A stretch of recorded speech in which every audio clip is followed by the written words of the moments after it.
He is how many behind Alan Shearer? 73. 73, which still seems like a lot of goals, doesn't it? Yeah, loads that's a and lot of loads of goals.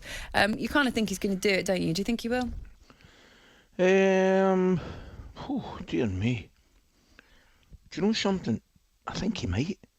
And if you'd asked me last season, I would have said, no, I don't think he will. But I think he might. He just looks... Well, he could have had a hat-trick yesterday. His second goal's so Harry Kane. His first goal's brilliant. Brilliant goal, by the way. Using the defender. He knows the goalkeeper thinks he's going to slew it into the goalkeeper's top left. And he just doesn't whip it. It looks like a miss-hit, but it's not. He does exactly what he wants to do. Uses the centre-back, I think it was McKenna, as a block. Goalkeeper can't see it, and then he can't move. The ball's past him before he moves. First goal's brilliant, and the second goal's just Harry. He's enjoying his football. Spurs are playing well. I think he would certainly catch. Was he 21 behind Wayne Rooney? I think so. Yeah, 21 behind Wayne Rooney. I mean, it would be some achievement, and I bet you for the first time, perhaps ever, Big Al will be looking over his shoulder saying he's got a chance of catching me here. Alan Shearer, not Alan Brazil. Right, moving on.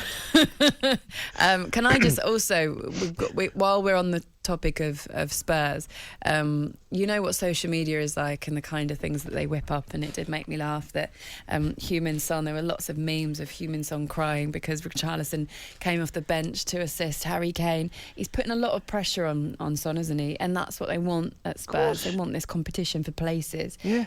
What have you made of the short time Richarlison has been at Spurs? Because he's made, in that time, Ali, he's made quite a few headlines, hasn't he? Of course he has. Listen, he's a player. I think a big loss for Everton. In fact, obviously with Calvert-Lewin injured, it's a massive loss for Everton. You take everything into account. However, top player, good player. He's one of these players who does wind people up. He's kind of, what would you describe him? Moody type.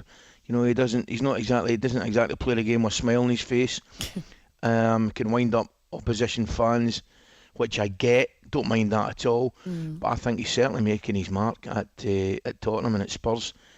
And it's exactly what Conte would have wanted. You know, he brings good signings in, Perisic, and he mentioned Richarlison, to put continued pressure on his front three. Kulusevski's been doing well. So, I mean, Spurs have got to be delighted because they've got options.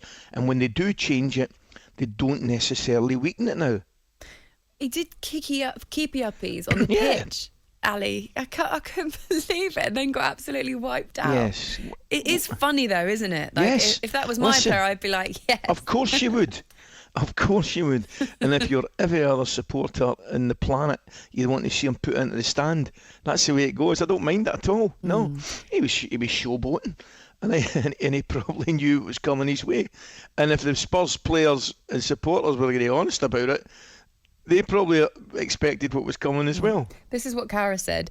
It does wind people up. You can't do that. But what is he doing? He just winds people up, that lad Richarlison. He winds me up. What do you expect Johnson to do? You're not condoning that, but... ... basically implying that it's going to happen if you do that. That's exactly right. That's exactly what will happen.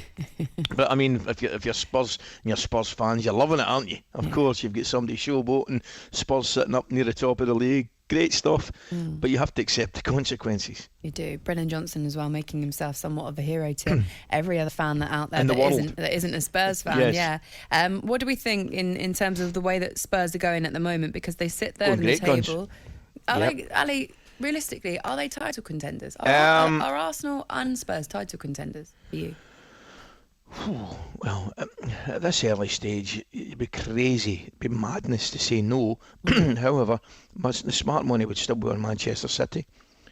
But you've got to say that the problem that Spurs have had in the past isn't their performances against Manchester City. It's the performances against clubs that Manchester City generally are beat comfortably. So if they can continue on the form, include Arsenal in this, then there's no reason why they can't. However, it'll be interesting to see if they can continue to keep that level of consistency. I'm not sure they can, I'm not sure they will, and that's why I think City will still finish top. But I've got to say, it's been a great start from both North London clubs. The one thing I would say would say particularly about Spurs. Looking at them, we mentioned obviously the front three, and you know, Son and Kane and Kulusevski, and the opportunity to bring Perisic and Richarlison into the team. But they don't have. I just think that they've got an aggressiveness about them and a physicality at the back now, which looks quite good and quite strong.